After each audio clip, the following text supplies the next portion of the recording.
Hello दोस्तों, मैं संदीप मिश्रा आप सभी का स्वागत करता हूं आपके YouTube चैनल SM क्लासेस में।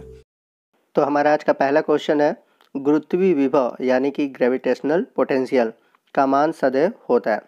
तो आपको बताना है धनात्मक होता है, ऋणात्मक होता है या फिर दोनों होता है। तो मैं आपको बता दूं, जो गुरुत्वीय विभव है उसका मान धनात्मक और ऋणात्मक दोनों होता है। तो यहाँ पर आपका राइट ऑप्शन है ऑप्शन डी, ए और बी। क्वेश्चन नंबर 2 की ओर चलते हैं। पिंड का भार, तो आपको बताना है कि पिंड का भार कहाँ पर सर्वाधिक होता है। ध्रुवों पर होता है या विषुवत रेखा पर होता है या पृथ्वी पर सभी जगह एक समान होता है या मरुस्थलों पर सबसे अधिक होता है। तो आपको इस तरह से मैं समझा देता हूँ। जैसे ये हमारी पृथ्वी है और इसमें दो पोल है, नॉर्थ और साउथ, और बीच की जो लाइन है उसे बोलते हैं भूमध्य रेखा या फिर इक्वेटर। तो ये जो भाग होता है मोटा होता है, अर्थात इसकी केंद्र से जो दूरी है, पृथ्वी के केंद्र से दूरी वो अधिक होती है, जिसके कारण यहाँ पर जो ग्रेविटेशनल फोर्स होता है वो न्यूनतम होता है, जबकि ध्रुवों पर अर्थात नॉर्थ और साउथ पर मैक्सिमम होता है। तो ये बात आप याद रखिएगा। अब यहाँ पर क्वेश्चन ऐसे बनता है कि जब कोई पिंड इक्वेटर से पोल की तरफ जाएगा तो गुरुत्वाकर्षण पर क्या प्रभाव पड़ेगा या उसके भार पर क्या प्रभाव पड़ेगा, तो उसका भार क्या होगा, बढ़ेगा। और वही अगर वो ध्रुवों से इक्वेटर की तरफ जाता है तो उसका भार क्या होगा, घटेगा। तो इसलिए हमारे क्वेश्चन का राइट आंसर है ऑप्शन ए, ध्रुवों पर अधिक होगा। बढ़ते हैं अगले क्वेश्चन की ओर। क्वेश्चन नंबर 3 है, निर्वात में अंतरिक्ष यात्री सीधे खड़े नहीं हो पाते, क्योंकि वहाँ पर गुरुत्व नहीं होता, अर्थात वहाँ पर गुरुत्वाकर्षण नहीं होता है। तो बढ़ते हैं अगले क्वेश्चन की ओर। क्वेश्चन नंबर 4 है, पृथ्वी का पलायन वेग होता है। तो ये इंपॉर्टेंट क्वेश्चन है। पलायन वेग आई होप आप सभी जानते होंगे। तो पलायन वेग का मान होता है 11.2 किलोमीटर प्रति सेकंड। तो आप याद रखिएगा, यहाँ पर जो यूनिट होगा वो किलोमीटर प्रति सेकंड में होगा।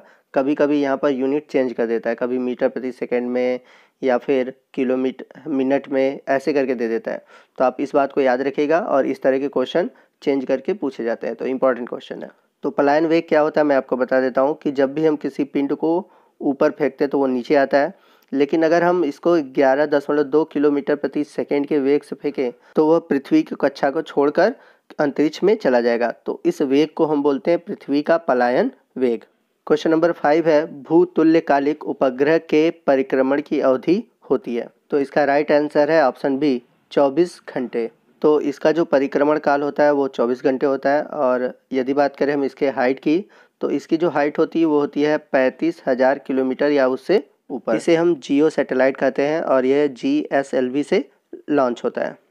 और जो दूसरा सैटेलाइट होता है वो होता है पोलर सैटेलाइट, जिसे हम PSLV कहते हैं।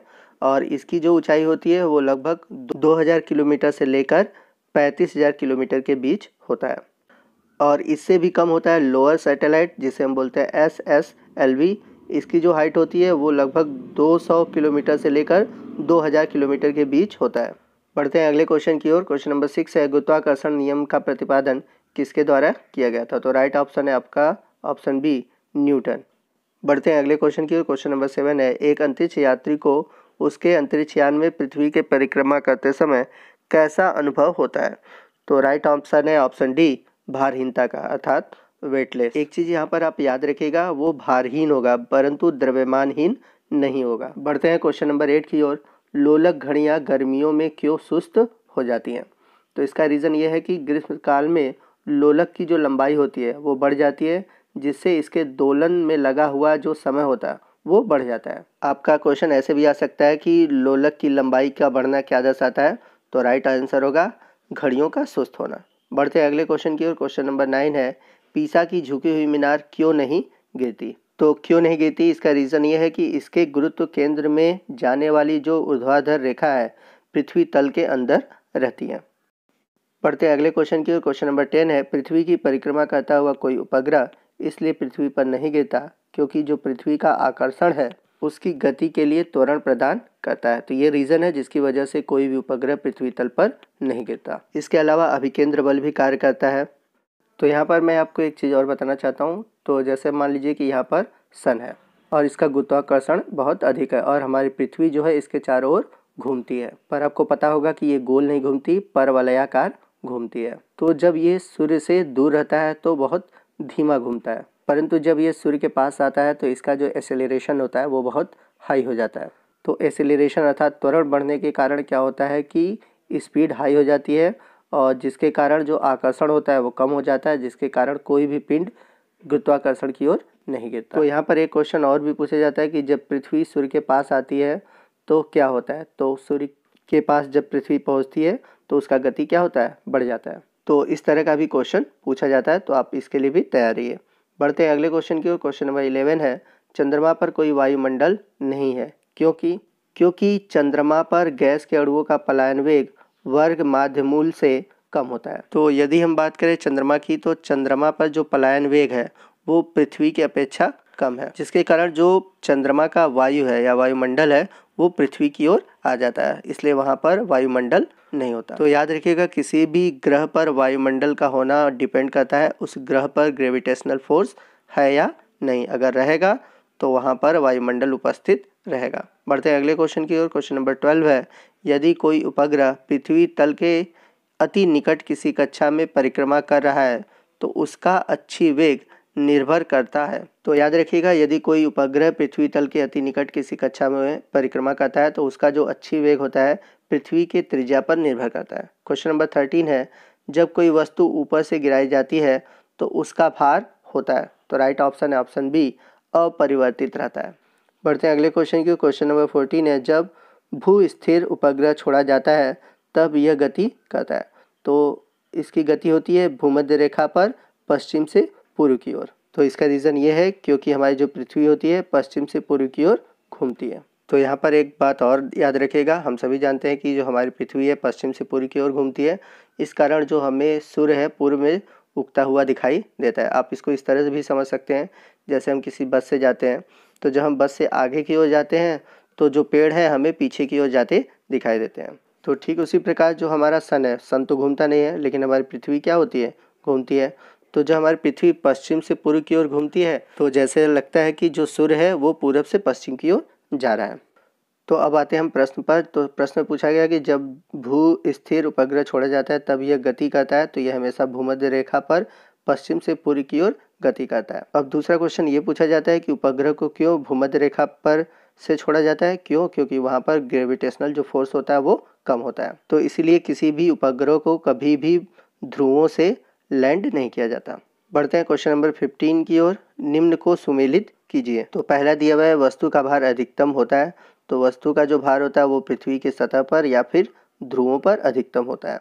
दूसरा है, वस्तु का भार घटता है। तो वस्तु का भार कब घटता है, जब हम पृथ्वी की सतह से ऊंचाई पर जाते हैं तो पृथ्वी का भार क्या होता है, घटने लगता है। या फिर हम पृथ्वी की सतह से गहराई में भी जाएंगे तो ग्रेविटी का मान क्या होगा, घटेगा, और वस्तु का भार भी घटेगा। तीसरा है, वस्तु का भार बढ़ता है। तो वस्तु का भार कब बढ़ेगा, जब वस्तु चंद्रमा की ओर शून्य बिंदु पर गतिमान होता है। और चौथा है, वस्तु का भार शून्य। तो आपको बताना है कि वस्तु का भार शून्य कब होता है, तो शून्य बिंदु पर अर्थात केंद्र पर, पृथ्वी के केंद्र पर किसी भी वस्तु का भार क्या होगा, शून्य होगा।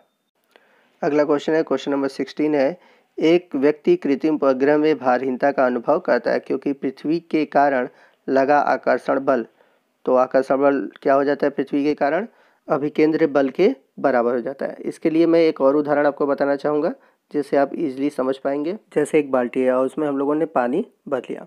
अब जब हम पानी भर के बाल्टी को घुमाते हैं, लेकिन बहुत तेज़ी से घुमाते हैं, तो देखते हैं पानी जो होता है वो नीचे नहीं गिरता। अब क्यों नहीं गिरता, तो ऐसा क्यों होता है, क्योंकि जो आपका सेंटर है, आपके सेंटर से पानी पर एक अपकेंद्र बल लगता है। तो ये जो अपकेंद्र बल है ये पानी के भार से अधिक हो जाता है तो पानी नहीं गिरता। ऐसा इसलिए होता है क्योंकि यहाँ पर स्पीड अधिक रहता है। लेकिन अगर आप स्पीड को कम रखते हो तो अपकेंद्र बल जो हो जाएगा वो कम हो जाएगा और पानी नीचे गिर जाएगा। तो आपसे ये भी पूछा जा सकता है कि यदि हम पानी को ऊर्ध्वाधर घुमाते हैं तो पानी क्यों नहीं गिरता है।